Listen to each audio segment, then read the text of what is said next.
మరొక బ్రేకింగ్ చూస్తున్నాం. వైసీపీకి రాజీనామా చేసినటువంటి బాలినేని శ్రీనివాస్ రెడ్డి జనసేనలోకి వెళ్తారని ప్రచారం అయితే జోరుగా జరుగుతోంది.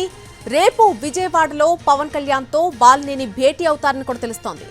నిన్ననే నాగబాబుతో మంతనాలు జరిపినట్టుగా సమాచారం. అయితే పవన్ కళ్యాణ్ తో భేటీ అనంతరం జనసేన పార్టీలో ఎప్పుడు చేరతారు అనే అంశానికి సంబంధించి ఒక స్పష్టత వచ్చే అవకాశం కనిపిస్తోంది. దీనికి సంబంధించి పూర్తి అప్డేట్స్ తెలుసుకుందాం. మా ప్రతినిధి సురేష్ అందిస్తారు పూర్తి అప్డేట్స్. సురేష్, రేపు పవన్ కళ్యాణ్ తో కూడా బాలినేని శ్రీనివాస్ రెడ్డి భేటీ కాబోతున్నట్టుగా చెప్తున్నారు. దీనిపై ఏదైనా స్పష్టత ఉందా?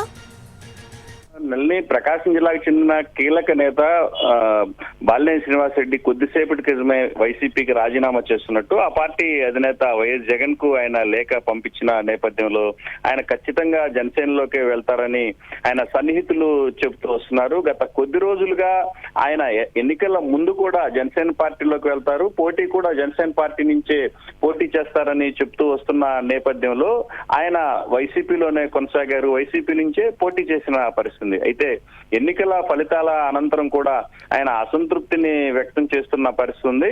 అప్పటి నుంచి కూడా గత 3 నెలల నుంచి ఆయన ఖచ్చితంగా జనసేనలోకి వెళ్తారని చెప్తూ వస్తున్న నేపథ్యంలో తాజాగా కూడా ఆయన ఖచ్చితంగా జనసేనలోకి వెళ్తున్నారు అంటూ ఆయన సన్నిహిత వర్గాలు చెప్తున్న పరిస్థితి. నిన్న హైదరాబాద్ లోనే జనసేన కీలక నేత పవన్ కళ్యాణ్ సోదరుడు నాగబాబుతో కూడా ఆయన మాట్లాడినట్టు మన దగ్గర సమాచారం ఉంది. అదేవిధంగా రేపు ఆయన డిప్యూటీ సీఎం జనసేన పార్టీ అధినేత పవన్ కళ్యాణ్ ను విజయవాడలో కలవబోతున్నారు. ఖచ్చితంగా వాళ్ళ భేటీ అనంతరం ఆయన ఎప్పుడు జనసేన పార్టీలో చేరతారనే అంశం మీద మాత్రం స్పష్టత వచ్చే అవకాశం ఉంది.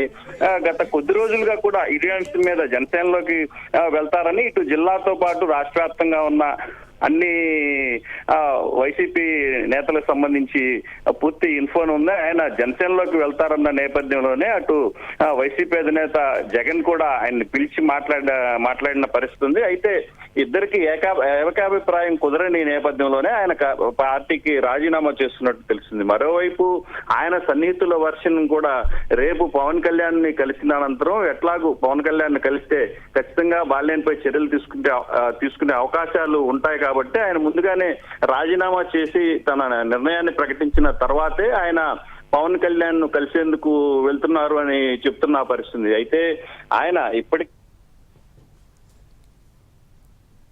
Right Suresh, thanks for the update.